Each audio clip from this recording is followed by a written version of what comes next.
Bagaimana Anda menghabiskan waktu Anda? Mengenai diriku, darahku sudah mulai dicurahkan sebagai persembahan dan saat kematianku sudah dekat. Aku telah mengakhiri pertandingan yang baik.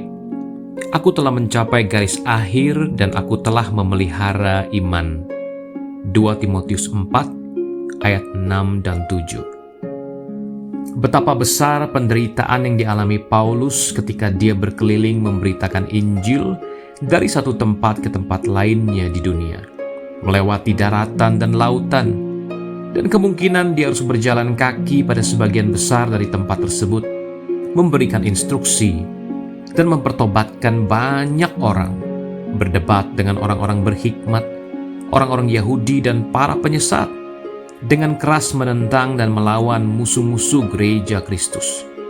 Berperang bukan melawan darah dan daging, melainkan melawan pemerintah-pemerintah, melawan penguasa-penguasa, melawan penghulu-penghulu dunia yang gelap ini, melawan roh-roh jahat di udara. Bertindak sebagai tentara yang baik, prajurit dari Yesus Kristus yang setia, seperti seorang yang pergi berperang, mengenakan Kristus dan menggunakan seluruh perlengkapan senjata Allah. Berjuang untuk membangun, meneguhkan, dan menguatkan orang-orang kudus di mana-mana.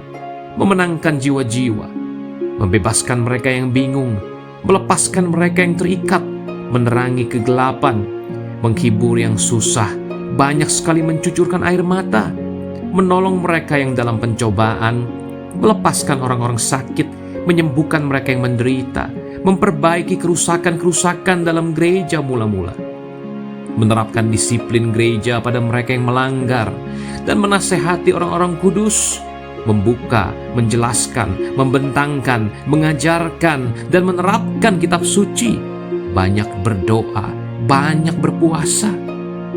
Kita yang mengaku sebagai orang Kristen sama seperti Rasul Paulus, maka Kristus sangat layak untuk dilayani sama seperti Paulus melayani dia.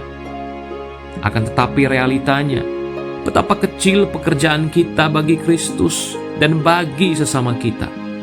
Sekalipun banyak dari kita yang beralasan sangat-sangat sibuk, tetapi sesungguhnya bagaimanakah kita menggunakan pekerjaan dan kekuatan kita bagi kemuliaan Tuhan?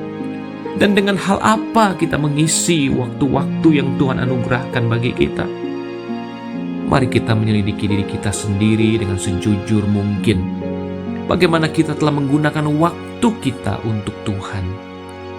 Kita berusaha untuk memelihara diri dan keluarga kita.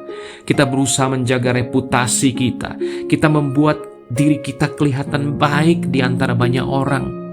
Akan tetapi, apakah hanya untuk itu kita diutus Allah ke dunia? Apakah Dia yang telah menciptakan kita, menebus kita dengan darahnya yang mulia, kemudian memberi kita kuasa, pikiran, akal budi, dan kekuatan tubuh, kesehatan, dan segala yang Dia berikan lewat waktu, talenta, memberikan semua itu kepada kita dan hanya untuk dihabiskan dengan cara seperti ini? Atau untuk melayani Dia semaksimal mungkin melalui setiap aspek kehidupan kita, sebagaimana Paulus contohkan bagi kita? Mari kita renungkan bersama-sama bagaimana kita menghabiskan waktu kita. Bagaimana Tuhan ingin untuk kita menggunakan waktu, talenta, pikiran, dan tubuh kita untuk pekerjaannya, untuk menggenapi amanat agungnya, untuk memuliakan Dia. Mari kita minta kepada Tuhan untuk terus menuntun kita, mengevaluasi penggunaan waktu kita, dan hal-hal apa yang paling berharga dari segala usaha kita untuk mempermuliakan Dia, untuk menikmati Dia seumur hidup kita. Bapa di sorga, betapa kami mengucap syukur Engkau Allah yang terus-menerus mendidik kami. Tolong kami mengerti bagaimana waktu itu sangat singkat adanya.